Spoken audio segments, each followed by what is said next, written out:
요사이 이렇게 저출산으로 인한 인구 감소 그리고 고령 인구 증가 현상이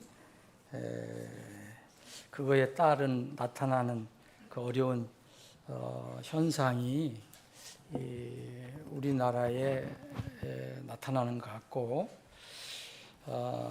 우리 교회도 그 영향이 있는 것 같아요. 어느 교회든지 마찬가지지만 뭐 대부분의 교회도 요새 젊은이들은 없고 나이 드신 어른들만 앉아 있다는 얘기가 많이 나와요. 근데 우리 교회도 어르신들이 많으신데 대부분 80, 90세 넘으신 분들도 많고 정태현 어르신은 지금 96세시고 그런데 건강히 사시면 좋은데 연로하셔서 기력이 없고 또 각종 질병으로 고통을 받고 계세요. 우리나라 기대 수명이 전 세계에서 두 번째로 높더라고요. 보니까 일본이 제일 높고 기대 수명 85세고 우리나라가 84세예요. 거의 비슷한 거예요. 그런데 유병기간이라는 게 있잖아요. 유병기간. 유병기간을 제한 건강 수명은 우리나라가 좀 떨어집니다. 약 건강 수명이 73세 정도 된다고 해요. 그러면 10년 이상을 이렇게 질병으로 고통을 받는다는 그런 문제가 생깁니다. 미국 같은 경우는 기대 수명이 높지 않아요. 기대 수명이 한 75세? 굉장히 적습니다. 그런데 건강 수명이 70세가 넘어요.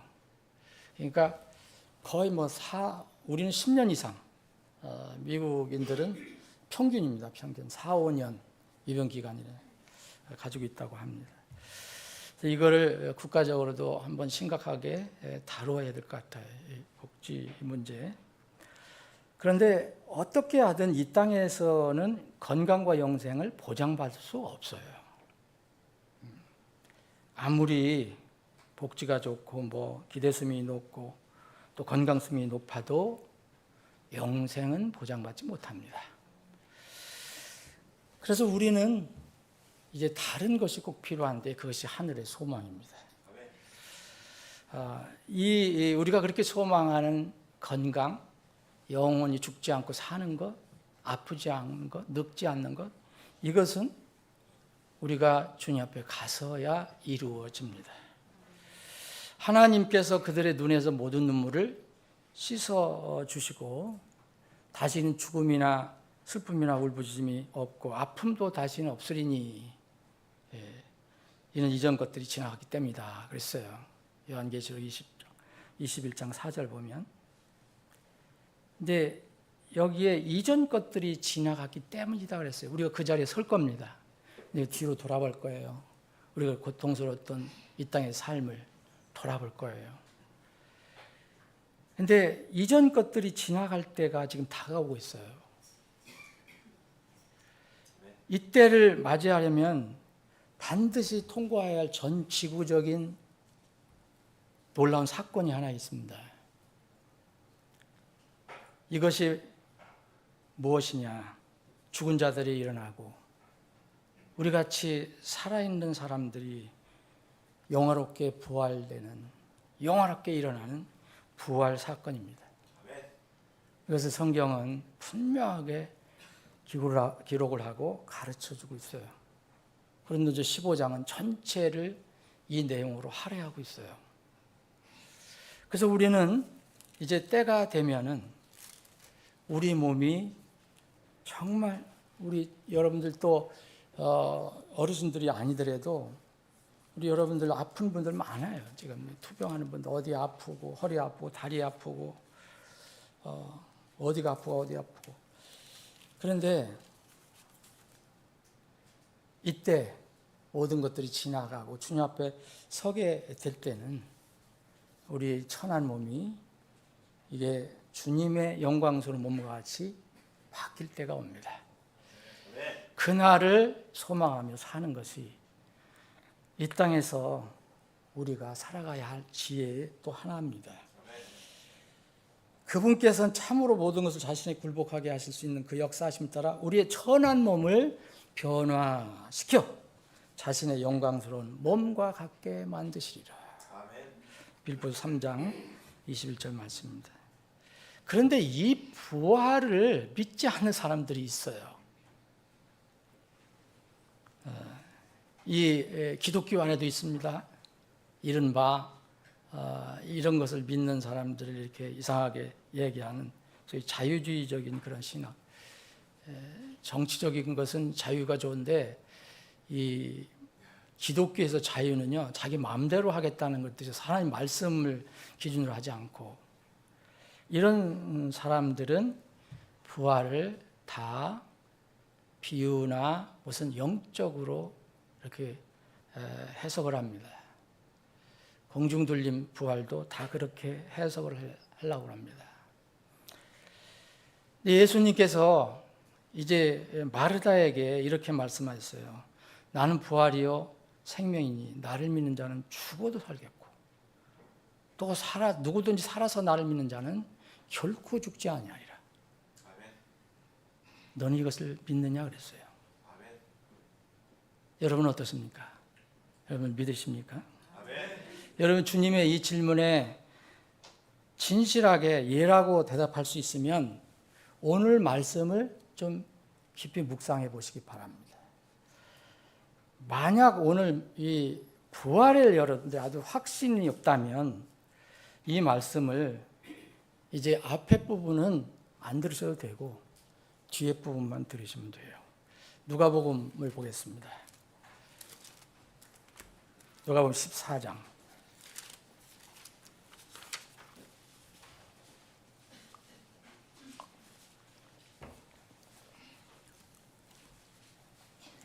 제가 빠른 속도로 제가 가지고 있는 성경을 읽겠습니다. 여러분들이 가지고 있는 성경을 그냥 보시면 되겠습니다. 누가복음 14장 7절. 그리고 그분께서 초대받은 자들이 상석을 택하는 것을 주목하여 보시고는 그들에게 비유를 들어 이르시되 내가 어떤 사람으로부터 결혼식에 초대를 받거든 가장 높은 자리에 앉지 말라. 그렇지 않으면 너보다 더 존귀한 사람이 그에게 초대를 받았을 때 너와 그를 초대한 자가 네게 와서 이르되 이 사람에게 자리를 내줘라 하리니 그때 네가 부끄러워하면 가장 낮은 자리를 잡기 시작하느니라. 오히려 내가 초대를 받거든 가장 낮은 자리에 가서 앉으라. 그러면 너는 초대한 자가 네게 와서 이르되 친구여 더 높은 데로 올라오라 하리니 그때 너와 함께 음식 앞에 앉은 자들 앞에서 네가 영예를 얻으리라. 이는 누구든지 자기를 높이는 자는 낮아지고 자기를 낮추는 자는 높아질 것이기 때문이라 하시더라. 그때 그분께서 또한 자신을 초대한 사람에게 이르시되 내가 점심이나 저녁을 베풀 때는 내 친구나 형제나 친척이나 또는 부유한 이웃들을 부르지 말라. 이는 그들도 너를 다시 초대하여 네게 보답하지 않게 하려 함이라. 오히려 내가 잔치를 베풀 때는 가난한 자들과 불구자들과 다리 저는 자들과 눈먼 자들을 부르라. 그리하면 네게 복이 있으리니 이는 그들이 네게 보답할 수 없으므로 의인들의 부활의 때, 의인들의 부활 때에 네가 보답을 받을 것이기 때문이라 하시더라. 아멘. 아버지 하나님, 오늘도 말씀을 주심을 감사합니다. 이 생명의 말씀, 우리 인간이 완전히 다 이해하지 못하더라도 성령 하나님께서 우리를 도와주셔서 우리 각자에게 필요한, 이 땅을 살아갈 때 필요한 지혜, 생명의 양식을 나누어 주시옵소서. 거룩하신 예수님의 이름으로 기도합나이다. 제가 시간 관계상 그 뒷부분은 읽지 않았습니다. 그 15절부터 24절까지도 말씀을 나누기를 원합니다. 그러면 하나님께서는 사람을 혼자 살게 하지 않으셨어요. 처음에 만드실 때부터, 창조하실 때부터. 그래서 이 남자가 홀로 있는 것이 좋지 않게 보였다. 그래서 그를 위해서 합당한 내조자를 만들겠다. 그래서 이불을 만들어 주셨어요. 첫 공동체는 그래서 가정입니다. 이 가정이 모여서 사회를 이루고 사회가 이제 민족이 되고 국가가 됩니다. 또 주께서는 특이한 공동체를 하나 또 만들어 주셨어요. 세워 주셨어요. 이 공동체는 영적으로 출생한 사람들이 모이는 곳입니다. 곧 하나님의 부르심을 받아서 구원받은 사람들이 모이는 곳이에요. 회중. 이게 주님의 내 교회입니다. 주님은 하늘에 들어가까지 땅에서 나그네 삶을 사는 이 사람들에게 누구든 공동체로 살아가는데 공동체 생활에서 필요한 지혜 3가지를 주셨어요. 오늘 이 말씀입니다. 주님은 인간 상호관계, 공동체에서의 이 관계를 우리가 말씀을 읽은 것처럼 초대라는 단어로 설명하셨어요. 초청하는 거예요. 초대하는 거. 그래서 함께 어울리는 것을 말합니다. 그래서 이 초대와 관련된 주님의 3가지 명령이 여기 주어졌습니다.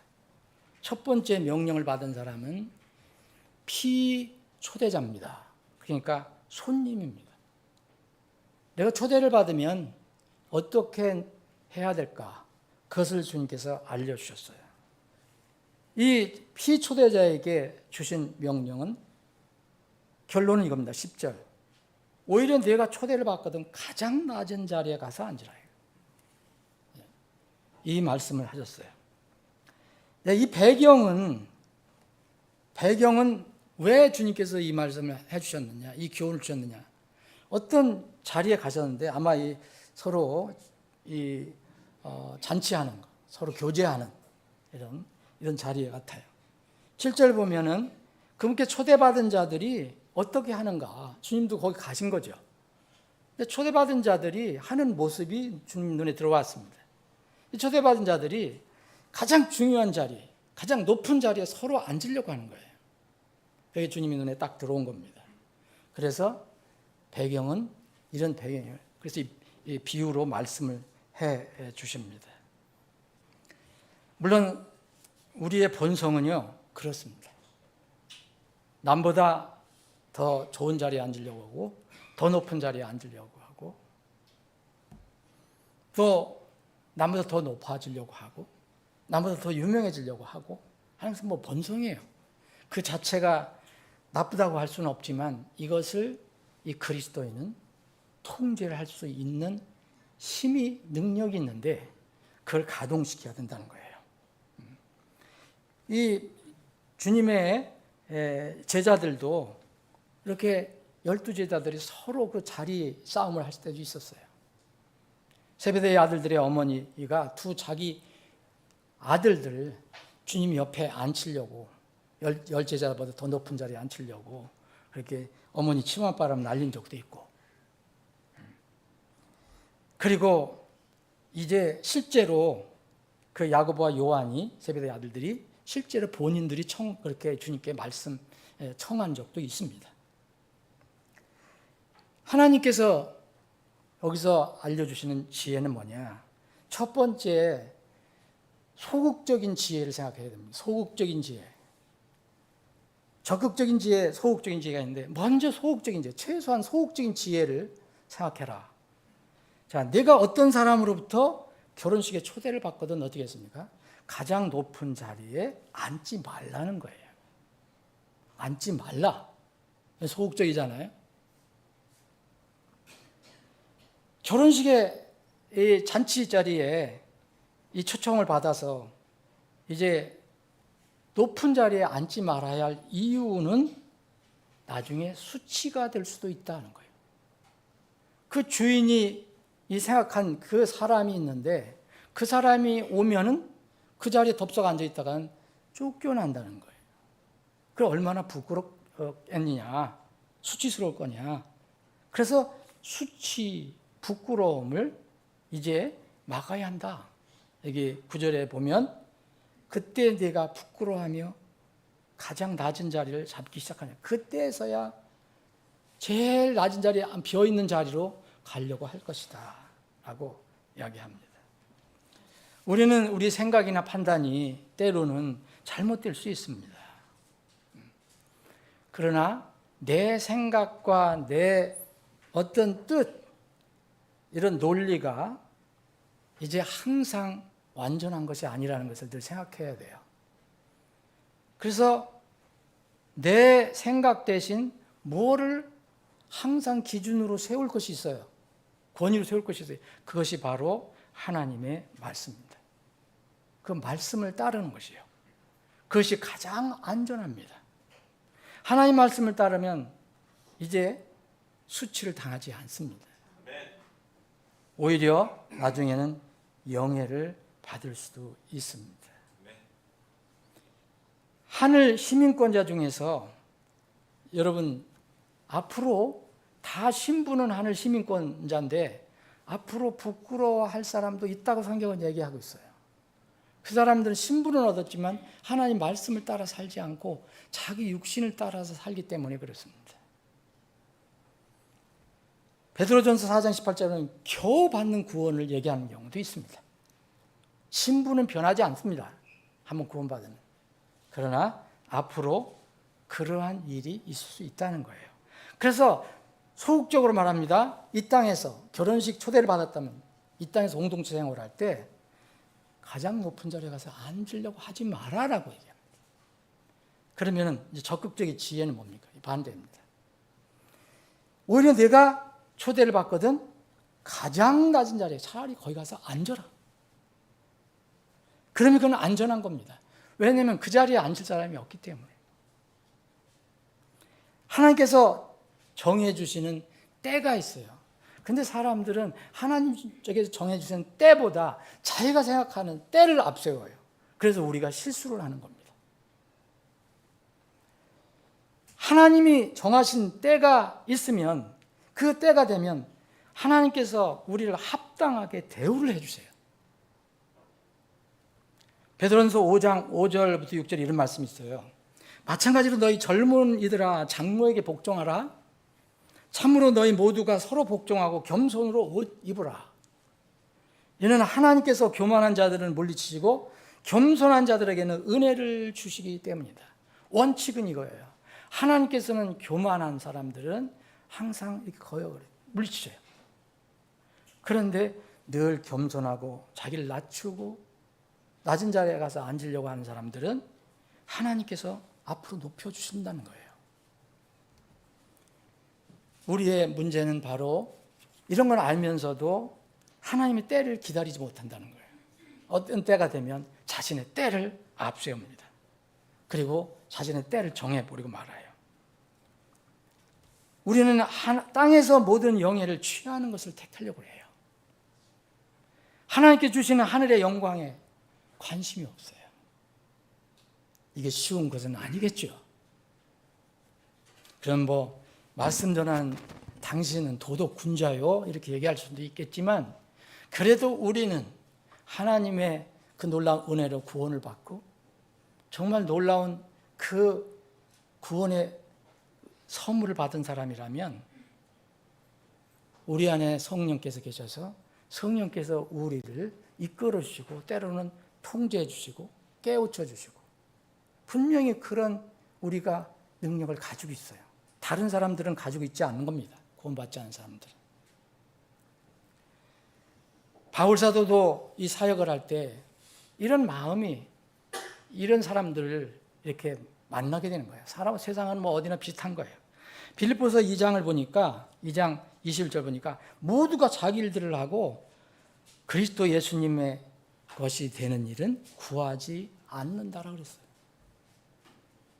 사람들을 이렇게 많이 만나는데 모두 자기 일들만 구하는 거예요. 자기 좋은 거, 자기 유리한 거, 자기 편리한 거. 근데 그리스도 예수님의 것이 되는 일은 구하지 않더라. 하늘의 영예는 지상의 고난을 통해서 오는 것이 많습니다. 땅의 영광보다는 진리와 믿음으로 인한 고난이 훨씬 가치가 있습니다.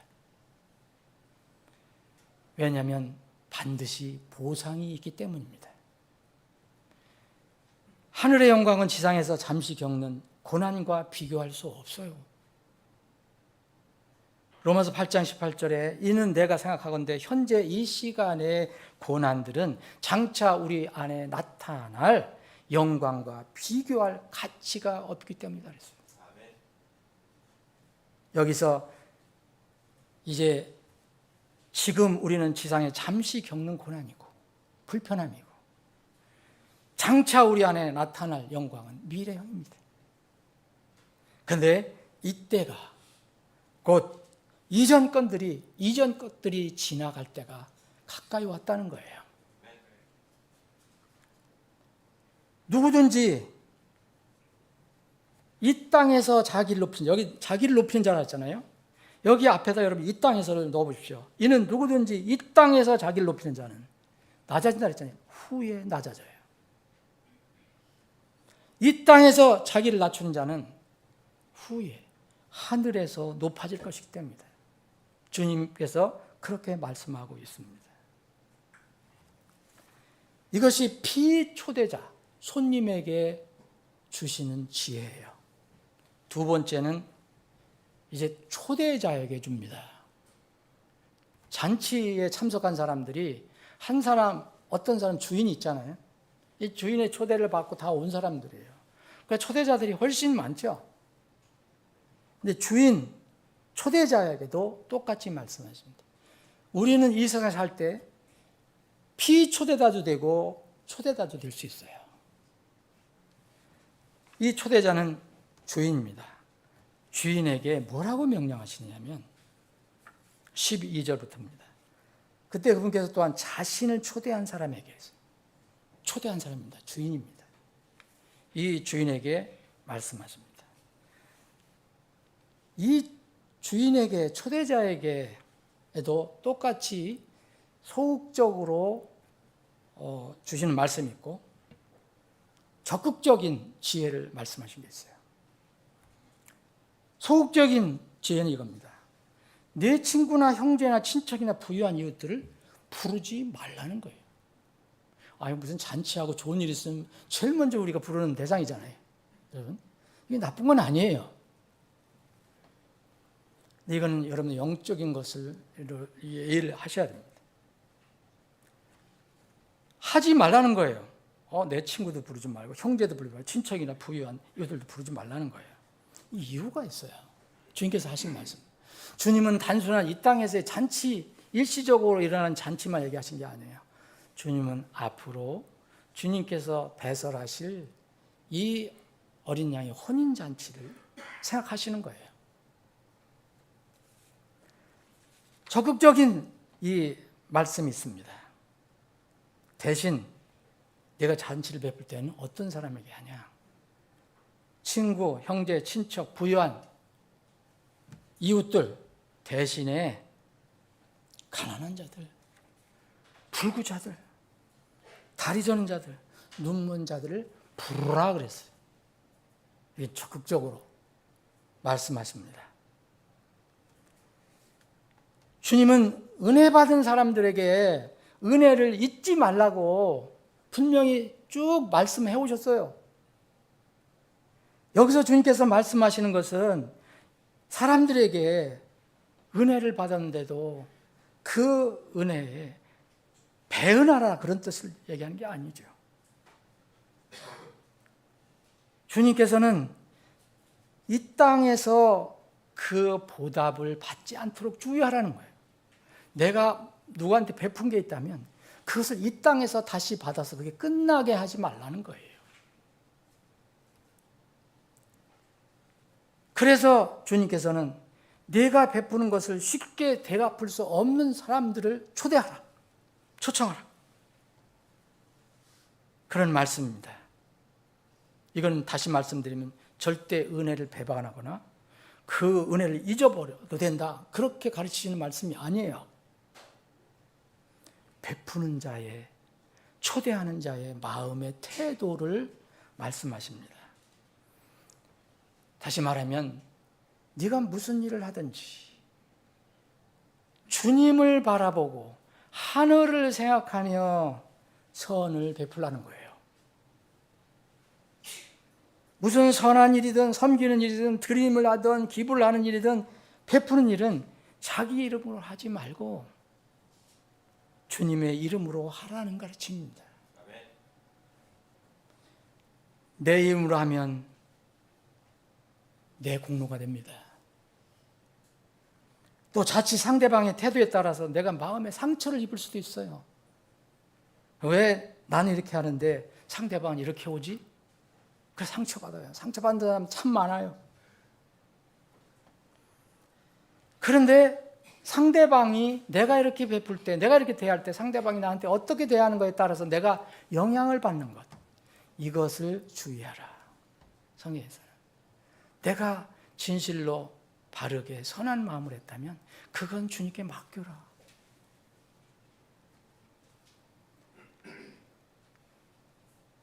주님께서도 이게 이제 이 땅에서 공생의 생활을 하실 때 특별히 이 중요한 교훈을 주셨잖아요. 산상수훈을 주셨을 때 이 말씀을 중요하게 말씀하셨어요. 마태복음 6장 그걸 얘기해요. 보상. 사람들은 전부 땅에 있는, 땅에서 해결되는, 땅에서 일시적으로 있는 보상을 위해서 산다. 근데 그것은 그 땅에서 끝난다. 그러나 너희들은 하나님께서 앞으로 애누리 없이 공개적으로 갚아주실 그 보상을 생각하고 살아라라고 말씀하십니다. 이 몇 가지 영적 지혜가 이 말씀에 들어있습니다. 구원받은 자라면 첫째, 이 땅에 썩어질 한시적인 대가에 마음을 두지 말라는 거예요. 이게 세상 사람들에게는 말하는 게 아니에요. 이 세상 사람들에게 말하는 게 뒤에 나옵니다. 하늘에서 받을 썩지 않을 영원한 하나님의 보상을 생각하라고 말씀하신 거예요. 너희들은 바리새인처럼 되지 마라. 저들은 사람들에게 보이려고, 사람들에게 잘 보이려고 거기서 기도하고 거기서 헌금하고 거기서 구제하고, 너희들은 그렇게 하지 마라. 하나님이 다 보신다. 그렇게 말씀하는 겁니다. 그래서 이 땅에서 갚을 능력이 없는 불쌍한 사람들을 돕는 거, 그거 절대 손해가 아니라 이것 하나님이 다 기억하신다. 너희들의 보상이 차곡차곡 쌓여진다. 잠언 19장 17절에 이런 말씀이 있어요. 가난한 자를 불쌍히 여기는 자는 주께 빌려드리는 것이니 그랬어요. 그가 베푼 것을 그분께서 갚아주시리라. 그런 이유로 우리가 이 땅에서 낙심하지 말아야 합니다. 일시적인 현상이나 이런 걸 가지고. 자, 이 고린도 후서 4장 16절부터 18절까지 이런 말씀이 있어요. 이런 이유로 우리가 낙심하지 아니하나니, 여기 낙심하지 않는 건 어디서 낙심하지 않는 겁니까? 이 땅에서 낙심하지 않는 거예요. 이 땅에서 낙심하지 않습니다. 우리의 겉사람은 이 땅에서 썩어 없어질지라도, 이 땅에서는 그래요. 그런데 속사람은 그랬잖아요. 속사람은 어디입니까? 하늘에서 영원히 살아갈 속사람은 날마다 새로워지는다. 이는 잠시뿐인, 이게 뭐야? 우리가 잠시뿐이라 했어요. 여기 앞에 여러분 이 땅에서, 이는 이 땅에서 잠시뿐인 우리의 가벼운 고난이 우리를 위해 훨씬 더 뛰어나고 영원한 영광이랬잖아요. 그건 어딘 영광입니까? 하늘에서의 영광에 중한 것을 이루기 때문이라. 우리는 보이는 것들을 바라보지 않냐고 그랬어요. 여기 앞에 여러분 이 땅에서, 우리는 이 땅에서 우리의 눈에 보이는 것들을 바라보지 않냐고, 오히려 보이지 않은 것들을 바라보라니 그랬어요. 오히려 하늘에 있어 우리의 눈이, 우리 눈은 하늘을 향해서 본단 말이에요. 보이지 아니하는 것들을 바라보라니. 우리 눈은 하늘에 있어요. 하늘 바라봅니다. 이는 보이는 것들은 잠깐 있을 뿐이나, 뭐였어요? 이 땅에서 우리 눈에 보이는 것들은 잠깐 있을 뿐이나 보이지 않는 것들은 영원하기 때문이다. 우리 눈에 영원한 거 안 보입니다, 지금. 하늘에 있어 우리 눈에 보이지 않는 것들은 영원하기 때문이다. 이 말씀에 여러분 땅에서와 하늘에서를 대입해서 읽어보십시오. 첫째, 그런 지혜를 주셨어요. 구원받은 자라면 이제 이 땅에서 썩어질 한시적인 대가에 마음 쓰지 마라. 하나님의 영원한 보상을 생각해봐라. 둘째는 최종 공정한 심판자께서 심판하실 때를 인내하고 기다리자는 거예요. 이게 쉽지 않은 겁니다. 그래서 성경은 인내하라는 거예요.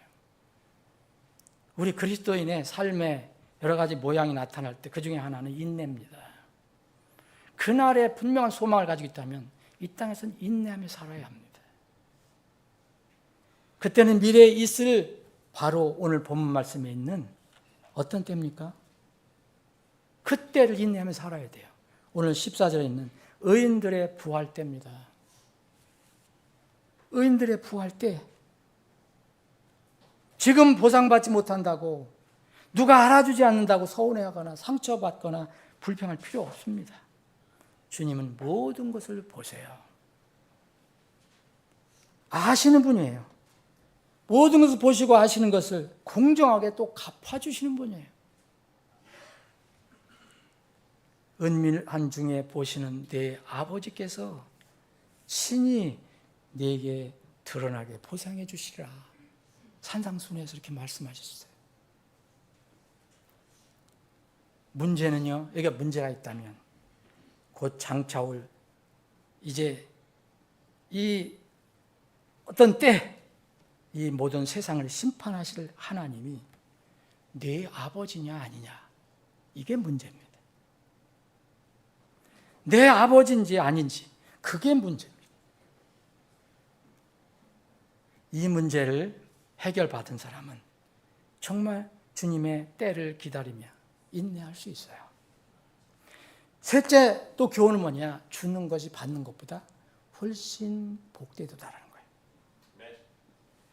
자, 마태복음 10장 8절에 이런 말씀이 있어요. 병든 자들을 고쳐주고 나병 환자들을 정결하게 하며 죽은 자들 일으키고 마귀들 내쫓으라.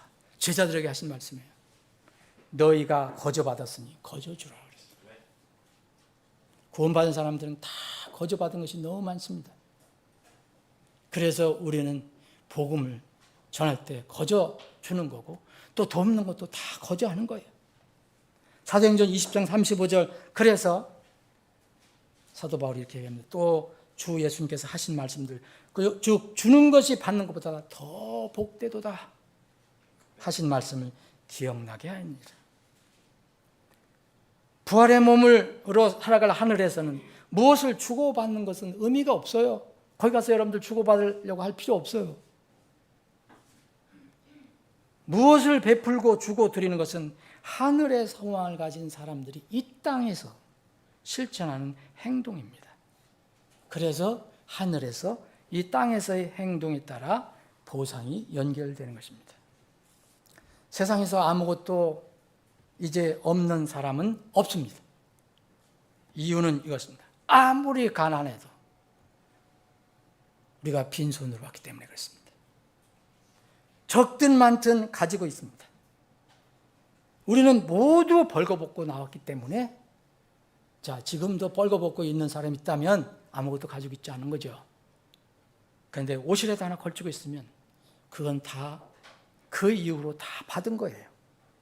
욥기 21장 21절에 이런 말씀이 있어요. 내가 못해서 벌거벗고 나왔으니 또 벌거벗은 채 그리로 돌아가리라. 주신 분도 주시오, 가져가신 분도 주시니 주의 이름이 찬송을 받을지어다. 물질이 없으면 다른 것들이라고 다 있습니다. 베드로는 이제 자기에게 물질, 돈을 요구하는 어떤 사람들, 마침 그때 자기 이 수중에 돈이 없었는가 봐요. 그래서 나는 이제 네가 요구하는 그런 물질은 없지만 내가 가진 것으로 너에게 주겠다. 그래서 하나님의 능력으로 그걸 고치잖아요. 자, 우리는 피초대자 그리고 초대자에게 지혜를 주신 지혜를 살펴봤습니다. 마지막 세 번째는 오늘 읽지는 않았지만 이제 15절부터 24절까지 있는 말씀이에요. 하나님의 왕국의 만찬 초대에 애가 있을 때 거절하지 말라고 하는 사람들이에요. 이 대상이 누굽니까? 아직도 세상에서 구원받지 못한 모든 사람들이에요. 세상에 있는 아직 하늘 신분을 가지고 있지 않는 사람들에게 이야기합니다. 어떤 사람이 큰 만찬을 빌고 사람 초대했다 그랬잖아요. 종을 보내서 다 준비됐으니까 와서 이 잔치에 참여하라고 그랬어요. 그런데 이런 사람들이 나타납니다. 여기 18절, 19절, 20절에 18절, 19절, 20절에 세상에서 세 가지 부류에 이 초대를 거절하는 사람들의 그런 부류가 나옵니다. 세 가지 대표적인 사람들이, 첫 번째 사람은 땅 한 필지를 샀으므로 내가 그것을 다뤄야 한다, 살펴봐야 한다 그랬어요. 이 사람의 머릿속에 가득한 거, 마음에 가득한 건 뭡니까? 물질인데 부동산이에요. 요새 같은 부동산이 이 사람의 삶을 지배하고 있어요. 그래서 만찬에 거절합니다. 아주 정중하게 거절합니다. 또 두 번째는 소 5결이 10마리예요. 10마리. 5결이니까. 이것을 샀어요. 그것을 잘 시험해야 한다. 이 소는 움직이는 거예요. 동산이에요. 동산. 요새 같으면 다 무슨 물질이든지 다 부동산이면 동산이에요. 또 한 부류가 나와요. 이 사람은 뭘 했습니까? 내가 장가 갔으니, 장가 들었으니 내가 갈 수가 없다 그랬어요. 이것은 인생의 즐거움, 인생의 쾌락을 얘기합니다. 결혼하지 말라고 하는 게 아닙니다. 제가 우리 교회 독신 형제자매들을 위해서 결혼을 해서 매일 합니다. 매일. 결혼하지 말라는 게 아니에요. 무엇이 중요하냐, 인생에서. 이 하나님의 구원의 초청, 만찬 초청인데 이 사람은 장가 들었으니 갈 수 없다는 거예요. 그래서 우리는 삶 속에서 우선순위를 정하고 살아야 합니다. 사람이 만일 온 세상을 잃고도, 사람이 만일 온 세상을 얻고도 자기 혼을 잃으면 어떻게 됩니까? 무슨 소용이 있어요? 여기 부동산 무슨 소용이 있습니까? 땅 한 필지. 소 5결이 무슨 소용이 있어요? 사랑하는 아내, 배우자 무슨 소용이 있어요? 어디 가게 되는데? 엉뚱한 데 가는데. 그래서 사람이 도대체 무엇을 주고 자기 그 귀중한 공과 바꾸려고 하느냐? 주님이 그렇게 말씀하셨어요. 여러분, 누가 하나님의 왕국에 들어가지 못하면 그 사람 딱 이유는 하나예요. 하나님의 초대를 거절했기 때문이에요.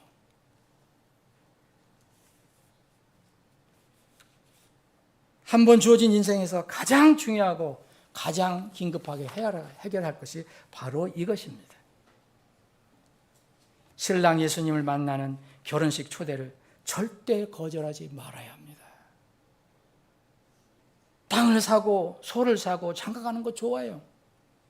그런데 이것이 자기의 가장 중요한 것, 주를 만나는 것, 예수를 만나는 것보다 앞서면 안 돼요. 이런 것들은 다 땅에서 있는 음식이에요. 그러나 하늘에서 먹는 음식이 있어요. 이 땅에서 먹는 음식만 생각하지 말고 하나님의 왕국에서 빵을 먹는 자가 정말 복이 있는 거예요. 그래서 오늘 보면 이 15절에 보면 그분과 함께 음식 앞에 앉은 자들 중에 하나가 이 말씀들 듣고 그분께 이르되 하나님의 왕국에서 빵을 먹게 될 자는 복이 있나이다 하더라. 여기 많잖아요. 거기서 먹고 마시고 좋아, 그것은 영원한 것이 아닙니다. 그런데 하나님의 왕국에서 정말 주님과 함께 먹는 자는 정말 복이 있다. 그 말을 들으시고 주님께서 또 이렇게 비유로 말씀을 해주셨습니다. 말씀을 정리하겠습니다.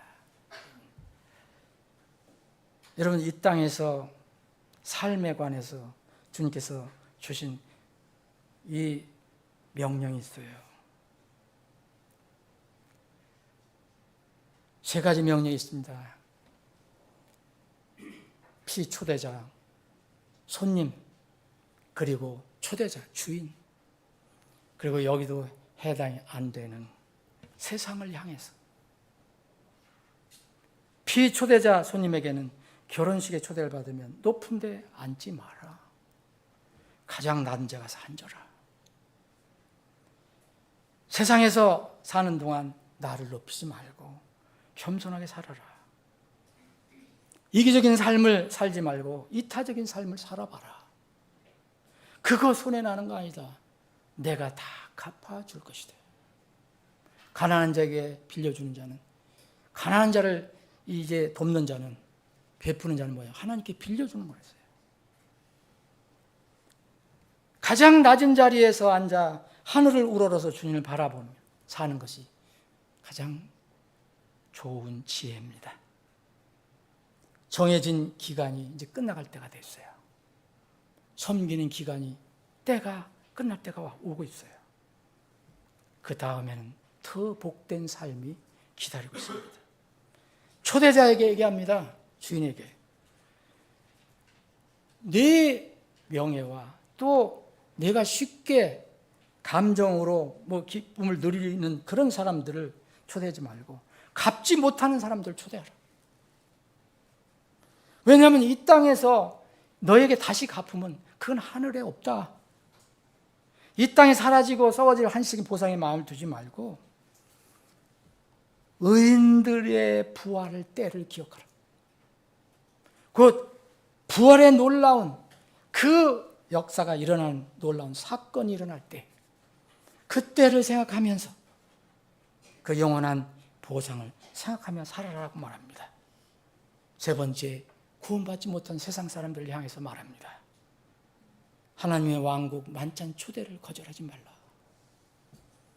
구원의 초청을 세상의 이런저런 핑계로 거절하지 말라. 무시하지 말라. 자기 생명보다 더 중요한 것은 아무것도 없다. 자기 생명보다, 자기 영원한 생명보다 더 중요한 것이 있다고 믿는 사람이 이 세상에서 가장 어리석은 사람입니다. 불쌍한 사람입니다. 우리 중에는 그런 사람들이 하나도 없기를 바랍니다. 하나님께서 주신 이 지혜의 말씀, 다 지혜로운 피초대자가 되고 손님이 되고 다 지혜로운 초대자, 주인이 되시기를 주님의 이름으로 축원합니다. 기도합니다. 아버지 하나님, 오늘 말씀을 주심을 감사합니다. 우리에게 구원을 베푸셔서 참으로 감당치 못할 큰 선물을 받았는데, 때로는 이 선물을 가지고 이 땅에서 오용하거나 남용하며 사는 경우가 있음을 정직하게 주님 앞에 고백합니다. 오늘 말씀을 통해서 다시 한번 우리의 받은 구원을 되돌아보며 이 구원의 선물을 어떻게 지혜롭게 써서 살 것인가, 주님께서 주신 지혜를 마음속에 깊이 새기기를 원합니다. 그러한 지혜로운 삶이 되어서 주님 앞에 섰을 때 칭찬받는 모든 아들, 딸들이 되게 해 주옵소서. 또 혹 우리 가운데 또 이 말씀을 듣는 혼들 중에서 아직 그 놀라운 왕국 만찬에, 구원 만찬에 초청을 받고도 이런 일 저런 일로 미루거나 무시하는 사람이 혹 있습니까? 주님, 이 말씀이 그들 마음속에 깊은 감동이 되게 해주셔서 이제 겸손히 주님 앞에 나가 무릎을 꿇고 주님께서 주시는 하늘의 양식을 받는 놀라운 기쁜 일이 있게 해 주시옵소서. 거룩하신 예수님의 이름으로 기도합니다.